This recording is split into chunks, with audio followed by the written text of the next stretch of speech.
बात कर रहे हैं आप लोगों से 90.4 मेगाहर्ट्ज़ धन्यानवाणी पर। और आज जैसे कि मैंने बताया था ज्ञान की वाणी है, तो आज के इस प्रोग्राम में, इस सेगमेंट में दोबारा मेरे पास कुछ स्टूडेंट आए हैं। इस बार लेकर आया हूँ आपके पास स्कूल ऑफ फार्मेसी से 2 स्टूडेंट। सबसे पहले हम लोगों के बीच में आए हुए हैं आनंद, हमसे बात करेंगे।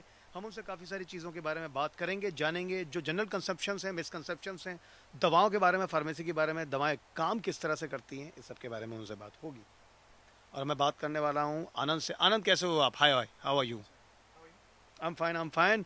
और अब आपसे मेरी कुछ चंद सवाल हैं जिनके बारे में बात होगी। सबसे पहले तो ये कि one advice to people out there about the use of the general drugs. General drugs किस तरह से यूज़ किए जाते हैं, किस तरह से यूज़ करने चाहिए, इसके बारे में है आपसे ये सीधा सवाल। जी सर, बहुत इंपॉर्टेंट सवाल है अगर आज के टाइम पे देखें, क्योंकि मेडिसिन जो है वो लोग इंडिया में मोस्टली ये ऑब्जर्व करने को मिलता है कि लोग कई बार खुद ही अपने आप को ट्रीट करने की कोशिश कर लेते हैं मेडिसिन से, जिसकी वजह से वो लोग कई बार सेल्फ प्रिस्क्रिप्शन भी यूज़ कर लेते हैं कि किसी ने अगर कोई पेट दर्द की दवाई यूज़ करी तो वो चीज़ मैं भी यूज़ कर लूँगा। जैसे कि अमूमन बुखार के साथ हमारा ये होता है कि अच्छा किसी को बुखार है, बोलते हैं एक काम करो पैरासीटामोल ले लो। हाँ वो जैसे प्लस ले लो, क्रोसिन जैसे बहुत इंपॉर्टेंट है, या कोई भी ड्रग है तो कोई भी कंपनी का ड्रग है तो कोई अगर यूज़ कर रहा है तो वो मैं भी यूज़ कर लूँ, मैं भी ठीक हो जाऊँगा। तो बहुत बड़ा मिसकंसेप्शन है। कुछ ड्रग्स के लिए मे भी काम कर सकता है, बट मोस्टली इसके साइड इफेक्ट्स भी बहुत ज्यादा हो सकते हैं। मतलब छोटी मोटी बीमारियों पर वो काम कर जाएगा, काम कर सकता आम छोटी मोटी बीमारियों पर, लेकिन हर बीमारी पे नहीं कर सकता। अगर मैं एक एग्जांपल लेके बताऊं आपको जी, तो फॉर एग्जांपल कोई एक डिजीज हुई है माइक्रो ऑर्गेनिजम्स की वजह से, तो उसके लिए किसी को बुखार आ गया फॉर एग्जांपल, तो वायरस की वजह से आया है, तो लोग उसके लिए एंटीबायोटिक्स कई बार यूज कर लेते हैं। गले में दर्द है, एमॉक्सिसिलिन यूज कर लेंगे, क्यों? एंटीबायोटिक है। अब एजिथ्रोमाइसिन एंड ऑल, हाँ, एजिथ्रोमाइसिन वगैरह, एमॉक्सिसिलिन, ये सब जो हो गया। बट मेजर जो प्रॉब्लम है इन एंटीमाइक्रोबियल्स के साथ इज ये एंटीमाइक्रोबियल्स जब एक लंबे टाइम तक के लिए लिए जाते हैं बॉडी के अंदर, तो इनका रेजिस्टेंस हो जाता है बहुत जल्दी। एंटीमाइक्रोबियल्स का रेजिस्टेंस बाकी ड्रग्स से ज़्यादा जल्दी डेवलप होता है बॉडी के अंदर, एंड उसके बाद ये काम करना बंद कर देते हैं। बट अगर आगे सेम, अगर आपको फॉर एग्जांपल वो माइक्रो ऑर्गेनिज्म का कोई डिजीज थी ही नहीं जिसकी आपने एंटीबायोटिक्स ले लिया है, बट अब आपकी बॉडी में रेजिस्टेंस हो गया है, एंड फ्यूचर में जाके अगर आपको वही डिजीज होती है तो अब तो आप वो दवा आपके लिए काम नहीं करेगी। तो it becomes a problem for the doctors and the pharmacist कि आपकी दवाई कैसे चेंज की जाए, क्योंकि पेशेंट को अब खुद नहीं पता है कि वो किस चीज़ से एलर्जिक है या किस चीज़ से रेजिस्टेंस हो चुका है। सेम एज विद पेनिसिलिन्स, अगर पेनिसिलिन्स है तो उसका एलर्जिक रिएक्शन बहुत जल्दी हो सकता है, and it may lead to death also sometimes. Oh my god, तो मतलब ये बहुत सेंसिटिव है, बहुत ज़्यादा सेंसिटिव है। Self prescription is very dangerous in some cases for तो सबसे पहले तो एक ही सलाह है जो आनंद ने हमें बताई है, जो एक बात आप ही सभी लोगों के लिए सलाह है कि कई बार छोटी मोटी बीमारियों तक तो ठीक है, किसी भी गंभीर बीमारी, किसी भी सीरियस बीमारी के लिए प्लीज़ आप अपना सेल्फ प्रेस्क्रिप्शन ना लें, डॉक्टर के पास जाएं, उनसे पूछें, और सारे टेस्ट के बाद ही जो दवा वो रिकमेंड करते हैं उस दवा को आप यूज़ करें। अच्छा, मेरा एक और सवाल है आपसे। अब वो सवाल ये है कि strategy of making of Covid vaccine. Covid के समय जैसे कि आपको पता ही था, कोवैक्सीन आई और एक वैक्सीन और थी हमारी, और सीरम इंस्टीट्यूट ऑफ इंडिया, उन्होंने एक पहल की, और सबसे अच्छी बात तो है कि वर्ल्ड में हम लोगों ने बहुत जल्दी ही पहल की। पहले अक्सर ऐसा होता था कि आप डेवलप्ड कंट्री बहुत जल्दी पहल कर रहे हैं और आपके पास हमेशा वक्त या तो नहीं होता या इंफ्रास्ट्रक्चर नहीं होता है, तो आप लेट हो जाते हो, देरी कर देते हो, लेकिन इस बार ऐसा नहीं था। So what you say about that, और स्ट्रेटेजी के बारे में हमें बताइए कोविड वैक्सीन। बहुत इंपॉर्टेंट क्वेश्चन है सर, क्योंकि हम लोगों ने सबने कोविड की वैक्सीन ले ली है, but we really don't know कि वो काम कैसे करती है जी। सो अगर हम लोग एक वायरस की बात करें, क्योंकि कोविड एक वायरस था, तो वायरस के अंदर there are some proteins called as spike proteins, जो कि आपके नॉर्मल सेल्स के अंदर इन्फेस्ट करने के लिए इंपॉर्टेंट है, वो वायरस के पास होते हैं। अगर वो प्रोटीन्स ना होंगे तो फिर वायरस उस सेल के अंदर या बॉडी के अंदर जल्दी अपने आप को इंजेक्ट नहीं कर पाएगा, जल्दी आपको इन्फेक्शन होगा नहीं। तो मोस्टली वैक्सीन जो है ये mRNA और इस वायरस के प्रोटीन्स पे काम करती है। अब अगर आप कुछ कंपनीज देखिए, for example serum institute of India की जो वैक्सीन है, they will work with the mRNA का part, it will cause the development of these proteins in body. अब एक वैक्सीन कैसे काम करती है कि अगर कोई डिजीज एक पर्टिकुलर माइक्रो ऑर्गेनिज्म या कोई ऑर्गेनिज्म की वजह से हो रही है जी, तो सेम माइक्रो ऑर्गेनिज्म आपकी बॉडी में इंजेक्ट किया जाता है वैक्सीन के अंदर ही, but it is in very minimal amount, जिसकी वजह से आपकी बॉडी में एंटीबॉडीज डेवलप होते हैं। Now these antibodies will help you in future prevention of the same disease. अगर आपने पोलियो का वैक्सीन लिया है बचपन में, तो आपके अंदर पोलियो का एक्चुअली वही वायरस डाला गया जिससे पोलियो होता है। अच्छा, अब वो एक्चुअली उसके लिए एंटीबॉडी आपकी बॉडी बनाएगी, एंटीबॉडी के लिए। हाँ। एंटीबॉडी आपकी बॉडी बनाएगी एंटीबॉडीज उसके, एंड फ्यूचर में अगर आपको सेम इन्फेक्शन होता है तो वो एंटीबॉडीज खुद उससे फाइट कर लेगी और आपको पोलियो नहीं होगा। लाइक WBC एक्चुअली जो हमारे हाँ। शरीर में रहते हैं और वो काम करते हैं उस तरह से फाइट करते हैं। एग्जैक्टली। अच्छा, तो फिर you can also tell us about the herd community, क्योंकि विदेशों में इसको काफ़ी फॉलो किया जाता है। हर्ड कम्युनिटी किस तरह से काम करती है और कहते हैं कि ये भी कई बार बहुत ज़्यादा मददगार होती है किसी रोग को, किसी बीमारी को फैलने से रोकने में। जी सर, तो सेम वैसे ही जैसे एंटीबॉडीज काम कर रही है। हाँ। तो अगर हम कोविड के इसकी भी बात करते हैं इस एस्पेक्ट में, तो सेम चीज़ है कि जो स्पाइक प्रोटीन्स है या तो उसको बॉडी के अंदर डेवलप कर दिया जाए। ओके। और जो सेकंड चीज़ है इट इज़ कि आप वो जो प्रोटीन है उसको एक वायरस के अंदर डाल के मिनिमल अमाउंट में बॉडी के अंदर फिर से इंजेक्ट कर दे, जिसकी वजह से आपकी बॉडी एंटीबॉडीज बना लेगी। हाँ। एंड वो एंटीबॉडीज फिर आपको कोविड से बचा लेगी, क्योंकि वो स्पाइक प्रोटीन्स जो थे जिससे आपके सेल्स इन्फेक्ट हो रहे थे, अब उनके खिलाफ हमारे पास एंटीबॉडीज़ है। अब अगर हमारे पास एंटीबॉडीज़ है तो वो जो वायरस है वो हमारे सेल के अंदर इंजेक्ट नहीं हो पाएगा, जिसकी वजह से कोविड का इन्फेक्शन होने से बच जाता है। नहीं, ये तो सही है, लेकिन वो जो मैं बोल रहा था हार्ड कम्युनिटी के बारे में, फिर हार्ड कम्युनिटी ये भी बोला जाता है ना कि फिर एक जगह पर कई सारे स्वस्थ लोग अगर इकट्ठे हुए हैं, जी सर, उनके बीच अगर फिर एक रोगी को रखा जाए, हार्ड कम्युनिटी जिस तरह से काम करती है, क्योंकि कम्युनिटी फैलती ही ऐसे है, वो इस तरीके से इसको यूज़ किया जाता है, इस फॉर्म को और इस तरीके को। तो क्या ये काफ़ी काम करता है हमारे लिए, पेशेंट के लिए, पेशेंट को बीमारी को रोकने में, रोकथाम करने में? अगर आप एक साफ एनवायरनमेंट में है मोस्टली, तो ऑफ कोर्स आप लोग एक बहुत बड़ी बीमारी से बच सकते हैं फॉर श्योर, क्योंकि अगर आपकी कम्युनिटी आसपास आपके हाइजीनिक टर्म्स फॉलो नहीं करती, हाइजीनिक नॉर्म्स फॉलो नहीं करती है, तो इट इज़ वेरी पॉसिबल कि एक बड़ी कम्युनिटी के अंदर वो चीज़ फैल सकती है, क्योंकि एक कॉफ में आप कम से कम 70 to 80 पीपल को इन्फेक्ट कर सकते हैं अगर हम कोविड की भी बात करें तो। अच्छा। इतने माइक्रो ऑर्गेनिज्म आप रिलीज कर सकते हैं। ओके, तो मेरे पास एक और क्वेश्चन है आपसे, how to maintain general health and hazards of self prescription? General health अगर मेंटेन करनी है तो उसके तो ऑब्वियसली हम लोग बचपन से सुनते आ रहे हैं, काफ़ी सारे टर्म्स है, जैसे आप एक बैलेंस डाइट फॉलो करें, अब आपके लीफी ग्रीन्स ऑफ कोर्स खा सकते हैं, बहुत ज़्यादा अच्छे होते हैं बॉडी के लिए। कुछ तुलसी के पत्ते जो इस तरह से काम करते हैं। जी। एक बहुत अच्छी लाइन भी है कि आप जितने कलर्स खाएंगे आपकी बॉडी के लिए भी उतना अच्छा है। Second thing is of course आप स्ट्रेस बस्टर्स यूज कर सकते हैं। कलर्स का मतलब एक्चुअली आनंद का ये मतलब नहीं था कि आप रंग खा लेंगे इसका मतलब अलग अलग रंग की सब्जियों से था, है ना? जी सर। जी। दूसरा अगर बात करें तो stress busters, going for a movie या गोइंग फॉर अ वॉक, या अगर आप मरीन ड्राइव पे रात को टहलने जाते हैं, स्ट्रेस रिलीफ होता हाँ, है, आप ज्यादा टेंशन में नहीं है, परेशान नहीं है। जी सर। स्ट्रेस है भी अगर आपको, हाँ। तो these things will of course help you in long term. Going for a movie won't affect your daily routine as much, क्योंकि कई बार लोग करते हैं कई सालों कई महीनों तक अपने आप को बस रगड़ते जाते हैं अपने डेली रूटीन में, जिसकी वजह से उनका स्ट्रेस बहुत ज़्यादा बढ़ जाता है। डार्क सर्कल्स हो सकते हैं, स्किन पे इफेक्ट्स आ सकते हैं। जी। उसके अलावा आपका वाटर इंटेक बहुत अच्छा होना चाहिए बॉडी के अंदर, बट ऑफ कोर्स ज़्यादा वाटर भी है तो वाटर रिटेंशन हो सकता है, जिसकी वजह से आपकी बॉडी का वेट बढ़ सकता है। ओके। आपका लेजीनेस बढ़ जाएगा उसकी वजह से।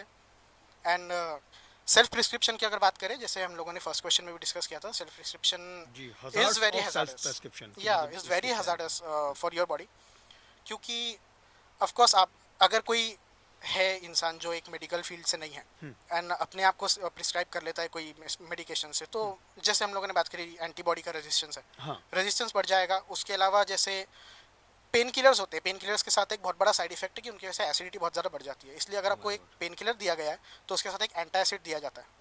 डॉक्टर्स अक्सर हमेशा ऐसा करते हैं कि या तो आप जिंटेक या रेंटेक या ऐसी लोग देते ही हैं आपको दवा इसके लिए। जी। वो क्योंकि आपके साथ एसिडिटी की प्रॉब्लम ना हो इसलिए हाँ, दिया जाता है। बट अब किसी को नहीं पता है और उनको सीवियर एसिडिटी ऑलरेडी है, हाँ। और अगर वो पेन किलर खा लेते हैं बस तो और परेशान आपने डाइक्लोफिनाक या एसिक्लोफिनाक ले लिया जिसके साथ एसिडिटी अक्सर आती है, जी, तो आपकी एसिडिटी की प्रॉब्लम और ज़्यादा बढ़ जाएगी। फिर उसके लिए अगर आप एक मेडिकल वाले इंसान है तो ऑफकोर्स आप एक सेलिकॉक्सिब ड्रग है वो आप प्रेफर कर सकते हैं, जिससे एसिडिटी कम होती है। Okay, great. अब मेरा एक सबसे ज़रूरी सवाल आपसे ये है कि why school of pharmacy and how is faculty, या कि फैकल्टी कैसी और आपने स्कूल ऑफ फार्मेसी क्यों चुना?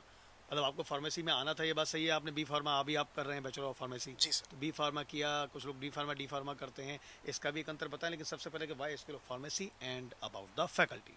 स्कूल ऑफ फार्मेसी मैंने डी वाई पाटिल का सर मोस्टली इसलिए चुना क्योंकि पुणे में जो है फार्मेसी बहुत बूम पे है।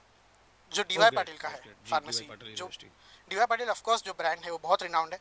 एंड आई न्यू, जब मैं नेट पे काफ़ी सारे कॉलेजेस चेक कर रहा था, आई न्यू कि D Y Patil is one of the most renowned institute in this country. And also मेरा कॉलेज उस टाइम नया नया खुला था, we were just the second batch. Oh that's so great. It was like कि of course मुझे जाना चाहिए. एंड अगर नया कॉलेज है एंड डी वाई पाटिल का नाम सुन के ऑफकोर्स नवी मुंबई में या मुंबई में काफ़ी सारे अच्छी कंपनीज जो है they will be coming to hire us. Always, sure, sure. You're and right the about that. Faculties are of course of the top priority in any institute. हमारी फैकल्टी बहुत ज़्यादा रिसर्च ओरिएंटेड है. They are Right. All very great scientist. वो तो आपके जवाबों से ही दिख रहा है मुझे, मतलब पूरे तैयारी के साथ आते हो जब आते हो आप. Nice, बहुत nice, अच्छे nice. साइंटिस्ट हैं, अच्छे अच्छे बहुत अच्छे कॉलेजेस से पढ़े हुए हैं. बहुत अच्छे रिसर्च पेपर्स हैं उनके Wow. अलग अलग साइट्स पे. सो इट बिकम्स लाइक एक बहुत अच्छा एनवायरनमेंट बन जाता है Environment कॉलेज बन में जाता है. रिसर्च के लिए भी. Great. क्योंकि मैं पर्सनली काफ़ी सारे रिसर्च पेपर भी पब्लिश कर चुका हूँ अभी से, जो Wonderful. कि Wow. कंपैरेटिवली बाकी कॉलेजेस में बी फार्म के स्टूडेंट्स को ऑफकोर्स इतना नॉलेज नहीं होता है. बट इस कॉलेज में of course the priority is given to research and उसके जो रिसर्च पब्लिकेशंस है, बाकी नया फॉर्मुलेशन डेवलपमेंट है, इन सब में. सही है. Thank you so much. Anand थे अभी हमारे साथ और मेरे पास अब आने वाले हैं मेरे सामने हितेन. हितेन से भी चंद सवालत करूंगा मैं. हितेन भी स्टूडेंट हैं स्कूल ऑफ फार्मेसी के. और thank you Anand, thank you so much. आपने बहुत अच्छा बोला, काफ़ी ज़्यादा चीज़ें आपने बताई, बहुत बातें बताई. हितेन, मेरा आपसे एक यही सवाल है कि how is a drug basically discovered और पाथ ऑफ ड्रग डिस्कवरी, इसके बारे में कुछ बताइए. तो सर ड्रग डिस्कवरी पे बात करने के पहले हम ये डिस्कस करते हैं कि ड्रग होता क्या है. जी बिल्कुल. So first of all sir, drug is a chemical moiety which is responsible for diagnosis, treatment, mitigation और क्योर ऑफ एनी डिजीज और डिसऑर्डर. यस. तो सर ड्रग डिस्कवरी के दो टाइप्स होते हैं. फर्स्ट इज कि आपने कोई फाइटो कॉन्स्टिट्यूएंट उठा लिया, कोई झाड़ उठा लिया, उसमें से कोई पार्ट निकाल लिया जिसका कोई मेडिसिनल यूज है, वो मतलब बहुत एक तरह पहले से वो कोई जड़ी बूटी ले ली. हाँ, जो पहले एक से बात ऑलरेडी समझ यूज हो रहा है, जी. उसमें से आपने जो एक्टिव मोइटी है वो डिटरमाइन की, आइडेंटिफाई किया एंड आपने उसे एक्सट्रैक्ट कर लिया. जी. जैसे कि for example sir, traditional method में ट्रेडिशनली पहले जब लोगों को फीवर होता था तो वो एक सिंकोना का बार्क लेते थे, उसका पाउडर फॉर्म करते थे एंड उसका सोल्यूशन बना के पीते थे एंड उससे फीवर कम होता था. फिर बहुत great. टाइम बाद समझा कि उसमें एक केमिकल मोइटी होती है, क्विनिन प्रेजेंट होता है, जो कि अभी एंटी मलेरियल ड्रग है. Okay. And second thing is कि वो सिंथेटिकली लैब में अच्छा, बनाया क्विनिन, यू मीन टू से तो क्विनिन की जो दवा होती है या specially. हाइड्रोक्सीक्लोरोक्विन है, उसमें जो वो क्विनिन है वो उसमें सिंकोना में से आता है. एंड सेकेंड थिंग इज कि हम उसे लैब में सिंथेसाइज करें. तो उसे लैब में बनाने के लिए वो एक आदमी का काम नहीं है. It is done by group of people, जिसमें एक मेडिसिनल केमिस्ट होता है, एक ऑर्गेनिक केमिस्ट होता है, एक फार्माकोलॉजिस्ट होता है, एक फार्मास्यूटिक्स डिपार्टमेंट में से होता है, एक कैड वाला होता है. अच्छा, मतलब पूरी एक लंबी हाँ. चौड़ी टीम होती है.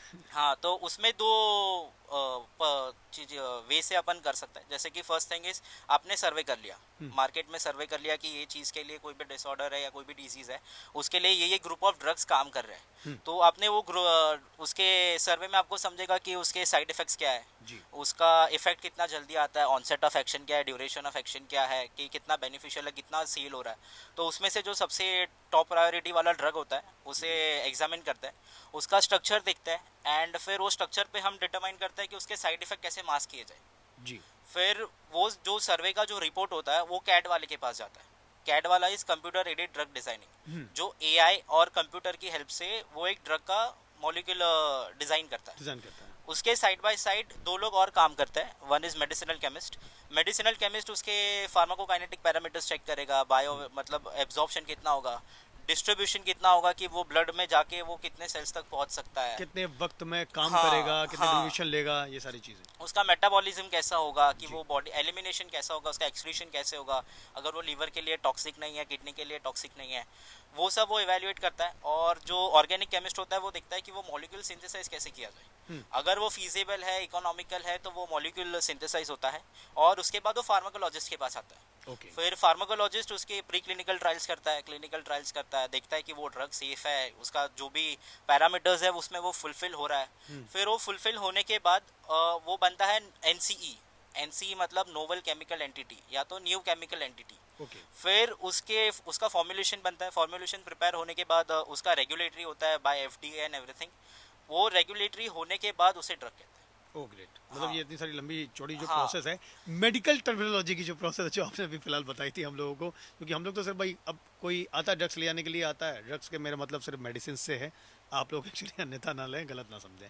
तो हम तो जाते हैं और केमिस्ट से जाके एक दवा ले लेते हैं, बट उसके पीछे का जो एक पूरा ये लंबा प्रोसेस है जो बहुत मेडिकल टर्म्स के साथ आपने बताया था, ये अभी काफ़ी सारे लोगों को पता चल रहा होगा। वेल, मेरा एक सबसे इंपॉर्टेंट सवाल आपसे ये है कि pharmacist views on nutraceuticals, pharmacist का एक व्यू इसके बारे में हम जानना चाहेंगे। स्पेशली इस वक्त बहुत ज़्यादा बूम पर है और काफ़ी ज़्यादा मिसकंसेप्शन है इसको लेकर लोगों के दिमाग में, तो वो तो मैं आपसे पूछूंगा, लेकिन सबसे पहले आपका व्यू जानता हूँ। सर आजकल आप देखोगे तो न्यूट्रास्यूटिकल के फील्ड बहुत बूम पे जी। लाइक प्रोटीन पाउडर्स हो जाए या जो भी है वो बहुत फिजिबल है, बट उसके अपने एडवांटेजेस एंड अपने डिसएडवांटेजेस जी। है। एडवांटेजेस है, फर्स्ट इज हेल्थ बेनिफिट्स, जैसे कि आजकल आप मुंबई में देखोगे तो मुंबई की लाइफ कितनी बिजी है, जी। लोगों को टाइम नहीं मिलता कि वो प्रॉपर मील कंज्यूम कर सके। लाइक ऑफिस आवर्स है तो शायद आपको ही लंच टाइम ना मिले प्रॉपर, जी बिल्कुल। या वर्किंग लंच पे या हैवी लंच पे रिलाई करना पड़ता है, तो जो बॉडी की न्यूट्रिएंट नीड्स है ना वो सेटिस्फाई नहीं होती। जी। तो वो न्यूट्रिएंट नीड्स को सेटिस्फाई करने के लिए हम टैबलेट्स ले लेते हैं, न्यूट्रास्यूटिकल प्रोडक्ट्स यूज ले करते लेते हैं, हैं। प्रोडक्ट्स ले लेते हैं। और सेकेंड थिंग इज कन्वीनियंस, हम्म। अभी तो पूरा खेल ही कन्वीनियंस का है सर। जी। तो ये बहुत इजीली अवेलेबल है, टैबलेट्स में मिल जाएगी आपको, प्रोटीन बार्स में मिल जाएगी, चॉकलेट्स में मिल जाते हैं, चॉकलेट्स में गमीज मिल में मिल जाते हैं, प्रोटीन पाउडर जो लोग जिम करते हैं, जो मील ले नहीं सकते प्रॉपर अपनी, जो उनकी बहुत हैवी डाइट होती है, स्ट्रिक्ट डाइट होती है, तो वो लोग ने 2 स्कूप ले लिया विद वाटर या विद मिल्क, तो वो उसकी प्रोटीन नीड सेटिस्फाई कर देता है। जी। थर्ड थिंग इज कि ये आपको ओटी से मिल जाता है, ओवर द काउंटर, इसलिए आपको कोई प्रिस्क्रिप्शन की ज़रूरत नहीं है, ना कोई ज़्यादा टेंशन की ज़रूरत है। हाँ। एंड फोर्थ थिंग इज कि ये प्लांट से डिराइव्ड है, it's totally plant derived product, so it has least side effects.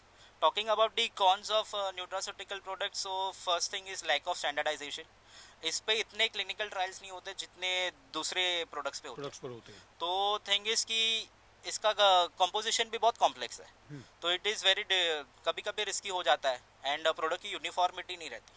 And second thing is herb drug interaction, जैसे कि सर कभी भी कोई ड्रग हम कंज्यूम करते हैं तो वो ड्रग एब्जॉर्प्शन, डिस्ट्रीब्यूशन, उसके बाद मेटाबॉलिज्म होता है। तो मेटाबॉलिज्म में 2 टाइप्स होते हैं, फेज 1 होता है, फेज 2 होता है।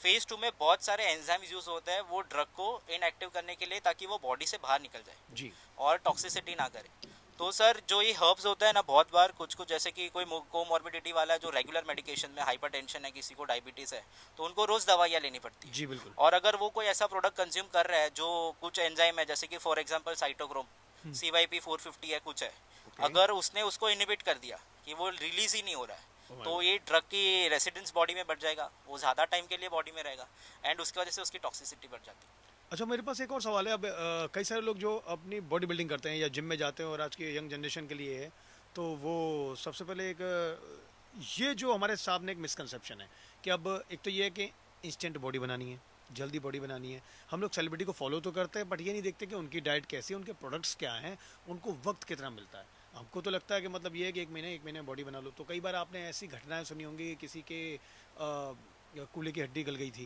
या किसी के एक्चुअली के हाथ में बहुत प्रॉब्लम हो गई, तो साइड इफेक्ट बहुत ज़्यादा हो जाते हैं। फर्स्ट ऑफ ऑल, या तो वो स्टेरॉइड्स यूज़ कर रहे होते हैं, सेकंड कि अगर वो प्रोटीन पाउडर ले रहे होते हैं या स्टेरॉइड ले रहे होते हैं तो बहुत ज़्यादा एक्सेस मात्रा में ले लेते हैं, जो उनके लिए बिल्कुल सही नहीं है। तो इसके बारे में बताएं। और सिंथॉल जो आजकल एक बड़ा खतरनाक प्रोडक्ट चल रहा है, बॉडी बनाने के लिए बहुत जल्दी यूज़ किया जाता है, इसके क्या साइड इफेक्ट हैं और ये कितना फ़ायदेमंद है? सिंथॉल अगर एक बात करें सर, तो it is a chemically synthetically made compound, जो एक मॉलिक्यूल है जिसके जो सिंथॉल का अगर बेसिक मैकेनिज्म ऑफ एक्शन की बात करें तो वो आपके मसल्स के अंडरनीथ चला जाएगा एंड अपने आप को डिपॉजिट कर लेगा, एक लेयर फॉर्म करेगा, जिसकी वजह से आपका मसल मास या आपका जो बॉडी का टोन है वो बढ़ जाएगा, एक बॉडी बिल्डर जैसा हो जाएगा जी। बट पीपल डोंट अंडरस्टैंड कि सिंथॉल जो है मोस्टली डॉक्टर के प्रिस्क्रिप्शन में भी लिया जा सकता है। अगर आपको एक मेडिकल एडवाइस मिल रही है सिंथॉल लेने के लिए तो it can prove to be of use, कि अगर आपको जो इफेक्ट देखना है सिंथॉल का वो आपको मिल रहा है, आपका टोन बढ़ेगा, बट वो इतना एक्सेस नहीं बढ़ेगा जितना आप कई बार देखते हैं। सो अगर कोई डेवलपिंग नेशन है इसके अंदर, अगर आप देखते हैं कई लोगों के हाथ जो है वो बहुत ज़्यादा एक्सेसिव बड़े होते हैं, एबनॉर्मली बड़े होते हैं, बड़े अजीब लगते हैं, जिससे एक्चुअली बॉडी की सिमेट्री खराब होती है, डेफिनेशन नहीं होती बॉडी में। हाँ, पूरी सिमेट्री खराब होती है। आपका बाइसेप जो है दूसरे बाइसेप से पॉसिबली बड़ा हो सकता है, पैर में कुछ आपके लंप जैसा फॉर्म है जी। तो mostly they use is vegetable oil. So Cinthol जो होता है उसका एक बहुत बड़ा डिसएडवांटेज है, इट इज़ वेरी एक्सपेंसिव अगर कोई कंज्यूम करना चाहे, और अगर कोई ऐसा आदमी है जिसके पास उतना अमाउंट ऑफ उतना उसका फाइनेंशियल अगर अच्छा नहीं है बैकग्राउंड, सो और अगर वो पागल है बॉडी बनाने के पीछे इन इमीडिएट इफेक्ट, तो what they will use is vegetable oil. Vegetable oil या घी के इंजेक्शन आजकल यूज होते हैं कई बार। हाँ, so vegetable oil will do the same but in an uncontrolled manner. तो मतलब वो बॉडी में कहाँ जाके इंजेक्ट होके उसके बाद क्या इफेक्ट करने वाला है ये कुछ पता नहीं। कुछ नहीं पता कितना आपने बाइसेप में इंजेक्ट करेगा, कितना बढ़ जाएगा उसका बाइसेप का मसल, वो सब में नहीं कर सकता है। जी, अब मेरे पास एक्चुअली आने वाले हैं हितेन। मैं दोबारा हितेन तो कुछ सवाल पूछूंगा, लेकिन पहले लूंगा एक छोटा सा ब्रेक। आपके सामने पेश करता हूँ ये एक म्यूजिक।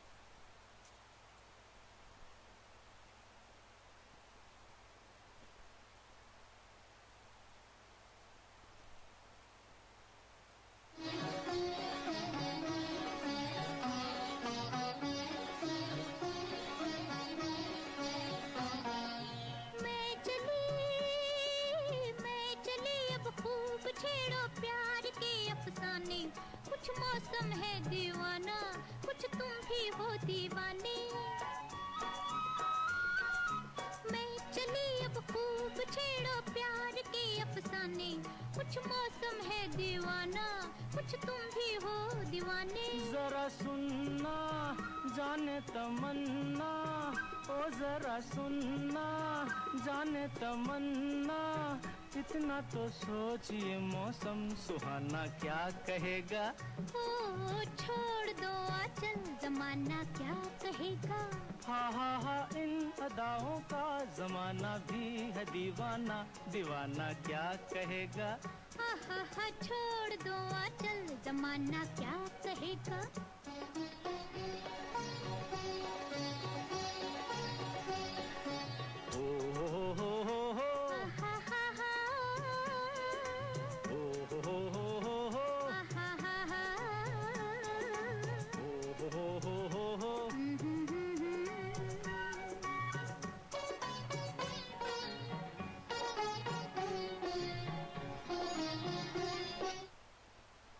फिर से आ गया हूँ मैं आप लोगों के बीच, आपका हमराज आरजे अभिनव। और अब मेरे सामने है हितेन, और अब उनसे मैं एक सवाल और पूछूंगा, और चलने से पहले उनसे हम यही बात करेंगे। हितेन, एक सबसे ज़रूरी क्वेश्चन, एक बड़ा बर्निंग क्वेश्चन है, ज्वलन क्वेश्चन है। Why don't we have a standard line of treatment for cancer yet? Sir इसके पहले मैं वो डिस्कस करना चाहूँगा कि कैंसर होता क्या है जी एंड कैंसर के टाइप्स क्या होते हैं। जी तो हमारे एक प्रोफेसर ने अभी रिसेंटली हमें समझाया था, एंड उन्होंने एक बहुत अच्छी लाइन बोली थी जिससे वो दिमाग में फिट हो जाता है कि कैंसर मतलब जो ह्यूमन सेल है वो मरना भूल जाता है। ओके हाँ, मतलब आज अगर 10 सेल मर रहे हैं तो कल 100 सेल रीजनरेट हो जाएंगे। जी बिल्कुल। हाँ, तो टिश्यूज भी एक्चुअली इस तरह से ही काम कर रहे होते हैं हाँ, हमारे। बिकॉज टिश्यूज भी तो सेल से ही बनते हैं। जी तो abnormal growth of any cell is known to be cancer. तो सर कैंसर दो टाइप्स के होते हैं। एक होता है बिनाइन। बिनाइन मतलब वो ट्यूमर है, वो स्टेशनरी है, वो फैलेगा नहीं बॉडी में, तो वो ट्यूमर को आप सर्जिकली निकाल सकते हो, एंड चाहिए तो आप कीमोथेरेपी बाद में दे सकते हो in case of any doubt. Second होता है मैलिग्नेंट। मैलिग्नेंट वो कैंसर होता है जो पूरे बॉडी में फैलता है, मतलब हर एक पार्ट में फैलता है, और उसके लिए कीमोथेरेपी यूज होता है। तो सर मैलिग्नेंट के 4 फेजेस होते हैं। फर्स्ट होता है स्टेज 1, जहाँ पे सेल में थोड़ा बहुत एबनॉर्मेलिटी दिखता है, वो ट्यूमर फॉर्म नहीं हुआ है, उसमें एबनॉर्मेलिटी दिखता है। तो sir second thing stage 2 is जिसमें वो एबनॉर्मेलिटी बढ़ जाती है, ग्रोथ बढ़ जाता है और एक ट्यूमर फॉर्म हो जाता है। स्टेज 3? हाँ, स्टेज 3 में मतलब वो मेटास्टेसाइज होता है, वो मैलिग्नेंसी और फैलने लगती है और ज़्यादा रैपिडली फैलने लगती है। तो सर इसकी ट्रीटमेंट के लिए बहुत सारे ड्रग्स अभी अवेलेबल है मार्केट में। कीमोथेरेपी भी है, इम्यूनोथेरेपी भी है, बहुत सारी थेरेपीज भी है। बट सर क्वेश्चन वही आ जाता है कि स्पेसिफिसिटी का क्वेश्चन आ जाता है। This term is very important, specificity. मैं आपको एक एग्जांपल दूंगा कि सर आपके सामने जैसे कि 5 लोग हैं, और 5 लोग में से आपको पता है कि 4 टेररिस्ट है, और आपको वो राइट है कि आप सबको, मतलब जो टेररिस्ट है उनको मार दो। तो सर आप ब्लाइंड फोन लेके 4 पे शूट नहीं ले सकते कि क्या पता है कि इनोसेंट हो जाए, एक सच में टेररिस्ट और एक इनोसेंट मर जाए, तो वो फ्यूचर में हार्म क्रिएट कर सकता है। हाँ। तो सर सिमिलरली ड्रग का होता है, जब ड्रग को आप बॉडी में इंजेक्ट करते हो तो सारे सेल्स अपने ही हैं, वो ड्रग को इतना नहीं समझता, ड्रग के पास तो ब्रेन नहीं है कि कौन सा सेल मैलिग्नेंट है कि कौन सा सेल हेल्दी है। तो उसके वजह से वो सारे सेल्स को जो भी है उसमें सीधे इफेक्ट करता है उन पर। हाँ, उसके लिए वो एपोप्टोसिस इंड्यूस करता है, जिसका मतलब होता है कि वो सेल को मार देता है। तो उसकी वजह से उसे साइटोटॉक्सिसिटी कहते हैं, साइटोटॉक्सिक ड्रग कहते हैं। तो वो स्पेसिफिसिटी के वजह से उसके साइड इफेक्ट्स बहुत होते हैं।